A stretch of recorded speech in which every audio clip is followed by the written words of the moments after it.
Welcome to this follow-up video, building on a previous demonstration where plant details were displayed through a command line interface.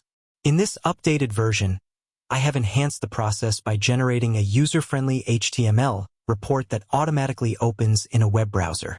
We begin by selecting an image file of a plant, which is then processed using the Google Vision API. This API identifies and extracts relevant labels, such as the type of plant and its characteristics.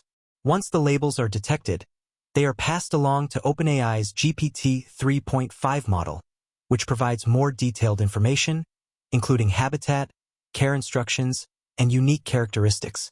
What's different this time is that instead of just showing the information in the command prompt, we now present everything visually on a clean HTML page.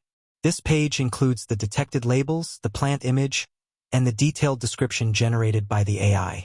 There's even a button that allows you to easily print the report to a PDF for future reference.